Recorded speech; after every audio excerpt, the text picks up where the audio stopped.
नमस्ते। हमेशा खुश रहो बिटिया। आयुर्वेद फैकल्टी अष्टांग हृदय सेशन 2 अष्टांग हृदय के शस्त्र विधि अध्याय का तीसरा भाग आज पढ़ाने जा रहा हूँ। इसमें शस्त्र को पकड़ने की विधि के बारे में वर्णन किया गया है कि अपन कोई भी अगर शस्त्र को अपन चलाएं, मतलब चलाने का मतलब शस्त्र से शस्त्र क्रिया करें कोई भी, तो शस्त्र को कैसे पकड़ें उसकी विधि के बारे में बतलाया गया है। तो सामान्यतः शस्त्र को पकड़ने की विधि जिस प्रकार से अपन पेन को पकड़ते हैं लिखने के लिए, उसी प्रकार से उसको पकड़ने की विधि इसमें बताई गई है। तो इसके बारे में वर्णन किया गया है कि छेदन भेदन लेखार्थम शास्त्रम ग्रंथ फलांतरे। छेदन के लिए काम में लेने पे, भेदन के लिए काम लेने पे और लेखन कार्य करने के लिए शस्त्र को फलक और हत्ते के बीच से पकड़ना चाहिए। फलक और हत्ता दोनों को बीच से इसको पकड़ना चाहिए। और कैसे पकड़ना चाहिए उसके लिए साहब बताया है कि तर्जनी मध्यमा अंगुष्ठम ग्रहणीयात सुसमाहितम। अच्छी प्रकार से ग्रहण करने के लिए कैसे ग्रहण करना चाहिए, तर्जनी अंगुली हो, मध्यमा और अंगुष्ठ इस प्रकार से, इस प्रकार से ये तो अंगुष्ठ है, ये तर्जनी है, ये मध्यमा, इन तीनों अंगुलियों से ये पकड़ करके इस तरह से पकड़ के तर्जनी मध्यमा अंगुष्ठम ग्रहणी इनसे सावधानी पूर्वक उसको यंत्र को पकड़ना चाहिए, ताकि यंत्र अपने शस्त्र क्रिया करने से पहले यंत्र हिले डुले नहीं। ठीक है। विस्त्रावण वंताग्रे, और विस्त्रावण कार्य के लिए यानी मान लो किसी से विस्त्रावण करना हो, किसी पुई का विस्त्रावण करना हो किसी जगह से, तो वहाँ से वृंताग्र यानी वृंत के अग्र से पकड़ना चाहिए उसको। और तर्जनी अंगुष्ठ है, और वहाँ पर क्या है, सिर्फ मध्यमा अंगुली को काम में नहीं लेना चाहिए, तर्जनी अंगुली और अंगुष्ठ का प्रयोग करना चाहिए। तल प्रच्छन्न वृत्तांग्रम ग्राह्यम व्रीहि मुखम मुखे, और दूसरा इसको क्या करना चाहिए, और अगर तल को पकड़ना, हथेली से वृंत को अगले भाग को ढक करके ब्रीहि मुख के मुख को पकड़ना चाहिए, ब्रीहि मुख के मुख को मुख से पकड़ना चाहिए कार्य करने के लिए।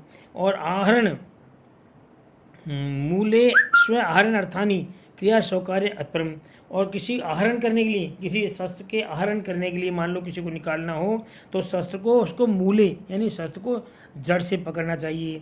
और दूसरे शस्त्रों की चिकित्सा की सरलता के लिए उसको सुविधा के अनुसार वहाँ से पकड़े जहाँ से आपको सुविधा हो। और सुविधा का मतलब आपको किसी तरह का शस्त्रकर्म करने से पहले हिले डुले नहीं, इस प्रकार से सावधानीपूर्वक शस्त्र को पकड़ना चाहिए। अब शस्त्र कोश, इसके बाद में आया है शस्त्रकोश। शस्त्र को रखने के लिए से एक शस्त्र कोश का निर्माण होना चाहिए। शस्त्र कोश कैसा हो उसके बारे में उन्होंने बताया कि शस्त्र कोश कैसा होना चाहिए। शस्त्र कोश में शस्त्रों को रखने से शस्त्रों की रक्षा होती है। तो शस्त्र कोश कैसा होना चाहिए उसके बारे में बताया कि शान व नवांगुल विस्तारम, शान नवांगुल विस्तारम सुघनो द्वादश अंगुलम, मतलब ये जो है शस्त्र कोश 9 अंगुल विस्तार यानी 9 अंगुल चौड़ा होना चाहिए। और सुघनो यानी अच्छा मजबूत, घन यानी मजबूत होना चाहिए। द्वादश अंगुलम और 12 अंगुल ये लंबा होना चाहिए। और किसका बना होना चाहिए इसके बारे में क्या है, क्षोम पत्र ही करने कौशेय दुकुल मृदु चर्मजय, ये सोमपत्र का, ऊन का, कौशेय यानी रेशम वस्त्र का, दुकुल यानी वस्त्र का, और कोमल मृदु चर्म यानी चमड़े, कोमल और मृदु चर्म का कम चमड़े का बना होना चाहिए। वैसे सबसे सुंदर और टिकाऊ जो है कोमल मृदु चर्म का ही होता है, उसका होना चाहिए। विन्यस्त पास सुश्रुत है, और इसके बाद में क्या होना चाहिए, इसको बांधने के लिए इसके पास एक धागा होना चाहिए, और वो धागा सुश्रुत है, धागा सुश्रुत यानी सुनियोजित रूप से इससे बंधा हुआ सिला हुआ होना चाहिए। शांतर रोगास्त्र शस्त्र के, और शस्त्र को रखने के लिए क्या होना चाहिए, शस्त्र को रखने के लिए ऊन के अस्त्र लगाकर शस्त्र रखी जाए, मतलब ऊन के और रेशमी वस्त्र के सब जगह अस्त्र लगाए जाएं। मतलब एक दूसरे शस्त्र में रगड़ के निकाय, इसलिए एक शस्त्र में अलग से ऊन का या रेशमी का अस्त्र लगा दिए, फिर दूसरा अलग अस्त्र लगा दिया, इस प्रकार से अलग अलग अस्त्र होने चाहिए, इस प्रकार होना चाहिए। और सलाका विहित स्वास्थ्य, और सलाका से मुख बंद कर देना चाहिए, उसका ऐसा होना चाहिए कि सलाका से मुख बंद हो जाए, इस प्रकार होना चाहिए। शस्त्र कोशम सूचन से, इस प्रकार से शस्त्र कोश जो है उत्तम और अच्छा संचय वाला होना चाहिए। आगे है जौंक का प्रयोग।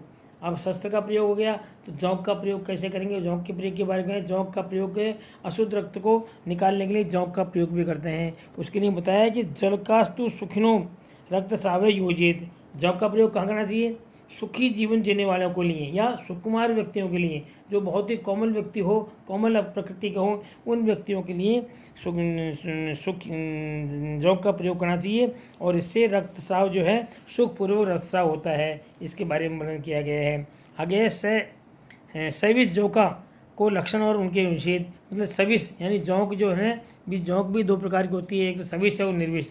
तो सविस अगर विष वाली जौंक लोगे तो नुकसान करेगी, इसलिए निर्विष जौंक को लेना चाहिए। तो उन्होंने लिखा है सविस जौंकों के लक्षण और उनका निषेध।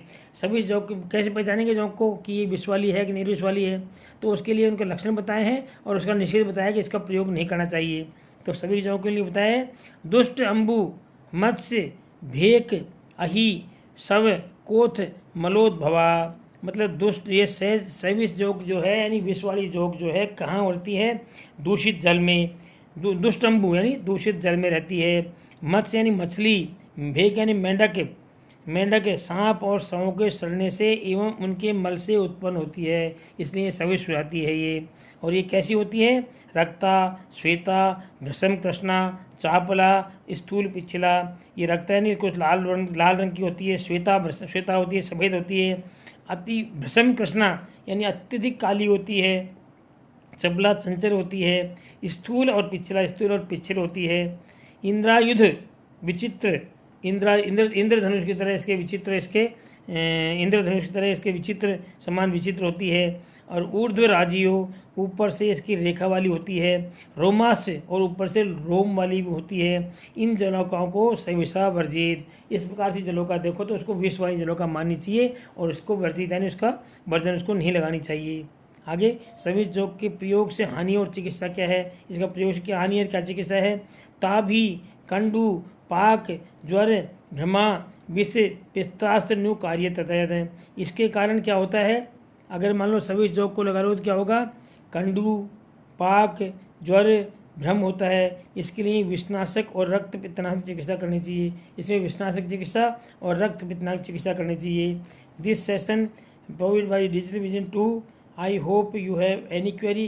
Please mention comment box. I will resolve it. Thank you.